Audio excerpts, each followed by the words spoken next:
लोकसभा चुनाव के पहले चरण में 8 सीटों पर मतदान होने हैं। उन्हीं 8 सीटों में मुजफ्फरनगर लोकसभा सीट भी शामिल है। पश्चिमी उत्तर प्रदेश में आने वाली इस लोकसभा सीट को जाटलैंड के नाम से भी जाना जाता है, जहां एक तरफ बीजेपी के पास यहां हैट्रिक मारने का मौका है, तो वहीं दूसरी तरफ विपक्षी दल किसी भी सूरत में किसानों और उनके आंदोलन को मुद्दा बनाकर बीजेपी को पटखनी देने के मूड में है। मुजफ्फरनगर लोकसभा सीट से ही पूर्व प्रधानमंत्री चौधरी चरण सिंह ने अपना पहला चुनाव लड़ा था। ये बात और है कि उन्हें इस चुनाव में जीत नहीं मिली थी, लेकिन आज उनके पोते की अगुवाई वाली पार्टी राष्ट्रीय लोकदल इस बार बीजेपी यानी एनडीए के साथ है। इस लोकसभा चुनाव में जाट और मुस्लिम मतदाताओं की बहुलता है। बात अगर पिछले लोकसभा चुनाव की करें तो 2019 में हुए आम चुनावों में मुजफ्फरनगर लोकसभा सीट से बीजेपी के उम्मीदवार संजीव बालियान ने जीत दर्ज कर आरएलडी मुखिया चौधरी अजीत सिंह को हराया था। संजीव बालियान को जहां 5,73,780 वोट मिले थे, जबकि चौधरी अजीत सिंह को 5,67,254 वोट हासिल हुए थे। तो वहीं इस सीट पर नोटा को 5,061 वोट मिले थे।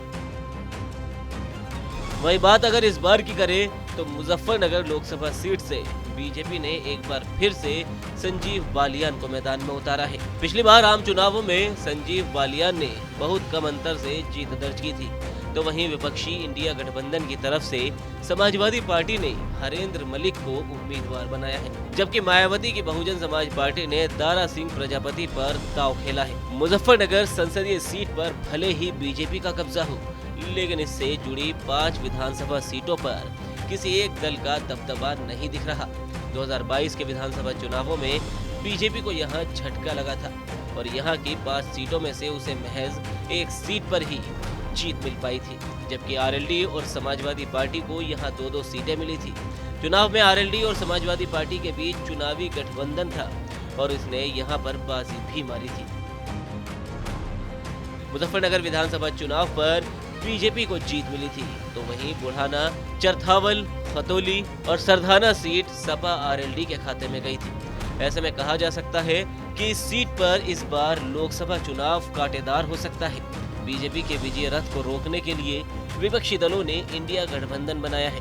हालांकि यह गठबंधन बनने के बाद जयंत चौधरी इंडिया गठबंधन का साथ छोड़कर एनडीए के साथ चले गए हैं। मुजफ्फरनगर को जाटलैंड के नाम से भी जाना जाता है। यहाँ करीब 42% सवर्ण कैटेगरी के वोटर्स हैं, जबकि 20% मुस्लिम और 12% जाट वोटर्स हैं। इसके अलावा 18% एससी और एसटी मतदाता है, जबकि 8% अन्य जातियों के वोटर्स यहाँ रहते हैं। वैसे यहाँ पर मुस्लिम वोटर्स की भूमिका चुनाव में अहम मानी जाती है। मुजफ्फरनगर संसदीय सीट के राजनीतिक इतिहास की अगर बात करें तो यहाँ पर बीजेपी 2014 से लगातार चुनाव जीतती आ रही है। 1990 के बाद के चुनाव को देखें तो 1991 से लेकर अब तक 8 लोकसभा चुनावों में मुजफ्फरनगर सीट से सिर्फ 2 नेताओं को ही लगातार 2 बार जीत मिली है। अब तक के संसदीय इतिहास में कोई भी जीत की हैट्रिक नहीं लगा सका है।